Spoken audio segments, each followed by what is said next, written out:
Hello everyone. Welcome to this new discussion video that will be sort of a follow-up to my hammer guide. This video will be much shorter however. Hammer did not get a lot of new stuff with title update 2, but I still have a few things to cover regarding the weapon. Let's get right into it.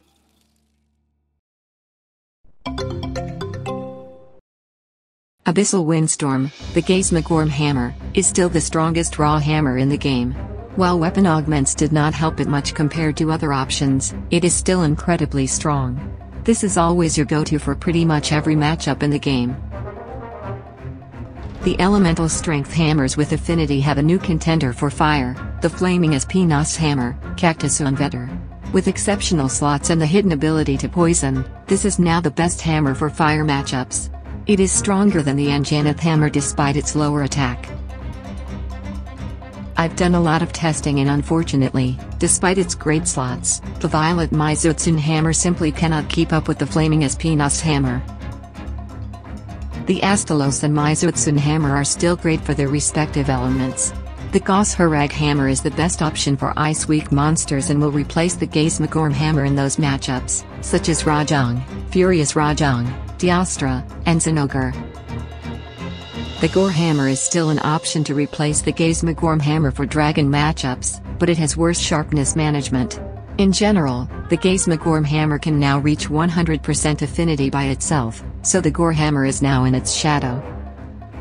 Please know that element barely has any impact when using strength hammer. For example, even on a monster with a good elemental weakness to its head, the elemental portion of the total damage will be very small compared to the raw damage, such as 30 damage out of 900 total damage.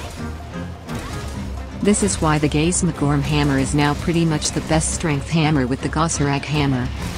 The Flaming Espinas hammer can keep up very well with them as well. For weapon augments, use 1 attack, 1 affinity and 1 element for Gaismagorm and Gosharag. For the elemental hammers with affinity, use 3 attack. For courage, all the hammers I've talked about before are still the best. Doomsday hammer, the Almudron hammer, for water element. Flicker Blizzard Blow, the Auroracanth hammer, for ice. Skyfold Fury Slash, the Thunder Serpent Narwa hammer, for thunder. Crimson Forswing, the Crimson Glow Valstrax hammer, and Dark Mort from the Death Stench tree. These two are still interchangeable. Though Dark Mort is stronger, has better slots and can have a ton of sharpness with Razor Sharp. For fire element, Cactus Unvetter is also the new pick. It is stronger than both the Magmadrin and Silver Rathalos hammers, as well as the Anjanath hammer which was already stronger than these two. For all of these hammers, use 5 element augments. Even though using 5 element leaves you with an empty augment slot, this is the best damage. Using 1 attack and 4 element is worse.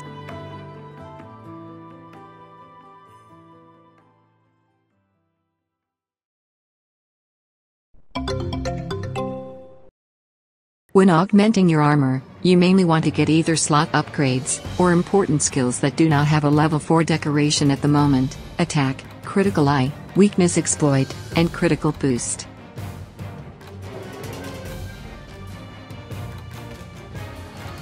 As for skills, strength wants the basic attack boost, critical skills, Mail of Hellfire / Dereliction, and at least focus 2.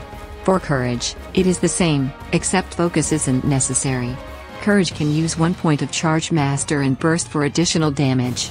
Going above 1 point for both of these skills is not worth it at all. Fire, water, ice, thunder and dragon attack are also a must.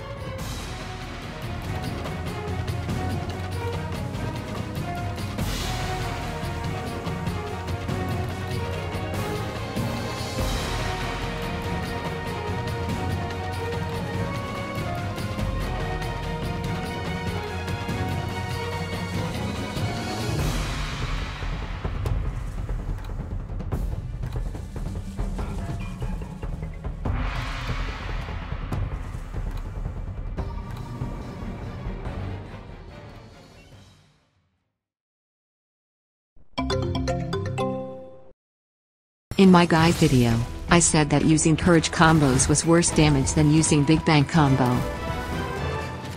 It is actually the opposite. Even on monsters who do not have a wake-up animation after being KO'd, such as Rathalos and Espinas, using Courage Charge level 1, 2, 3, Impact Burst, level 1, 2, is better damage than Big Bang Combo.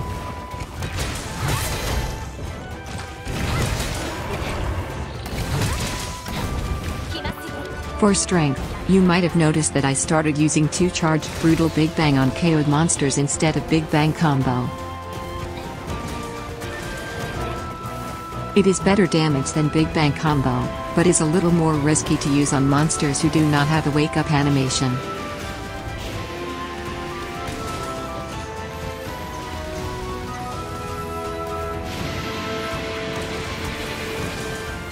I made this list of all the monsters to show you what to use on each monster.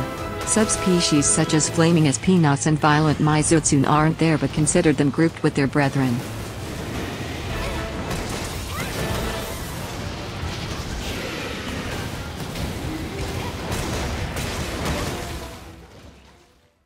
I'd like to talk a little about Impact Crater.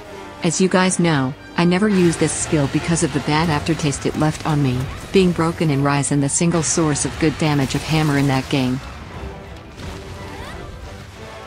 What I want to talk about is the place of the move in Hammer's moveset going forward in Sunbreak. I think that Impact Burst is now the definitive way to play Hammer effectively. The reason why I think this is because all the additional content the game is getting is increasingly bulky. The longer the fight lasts, the worse Impact Crater usage becomes. This is because you will always run out of a third wire bug, which is extremely valuable for the playstyle. And while you cannot use Impact Crater, you are left with Hammer with no Impact Burst, unless you scroll swap, but scroll swapping is a waste of time, and, even if you go back to your Impact Crater scroll, you'll have one bug on cooldown. Which also means you will be restricted in your keeping sway usage, which is one of Hammer's top tier tools. Like I said in my guide, Impact Burst is simply a much more consistent and safe playstyle. I've been wanting to talk about the deeper differences between Courage and Strength Hammer as well.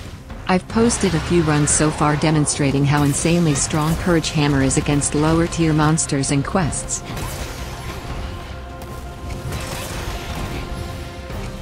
The opposite is true for Strength. It is overall stronger against high-level monsters and quests, especially anomaly quests.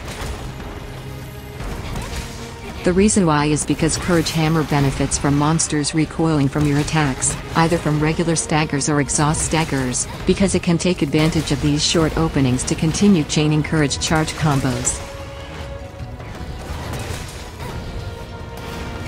Meanwhile, Strength is punished by these staggers due to having much more commitment in its moves and multi-hits, for example triggering a stagger with the first hit of Step Smash or one of the 2 first hits of Charged Brutal Big Bang, which will make you miss the finisher hits most of the time.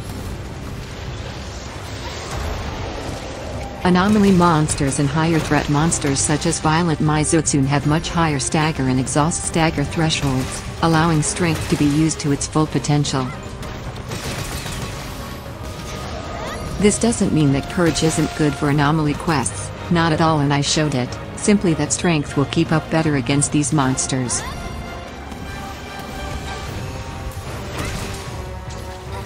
Like I've said to some people in my comments, don't let anyone tell you that one is better than the other.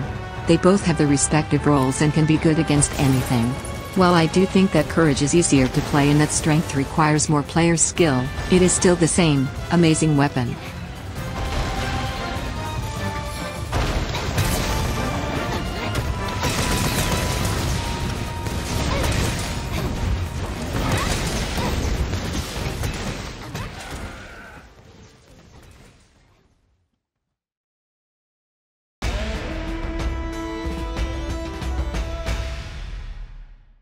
Thanks for watching this video. I really think Hammer is the best designed weapon in this game. The only thing it lacks is all of its switch skills being useful, which is a problem with all the weapons anyways. I'm preparing a layered armor showcase video, but I want to do it right and it takes a lot of time since I really have a lot of layered armor sets. Please be patient.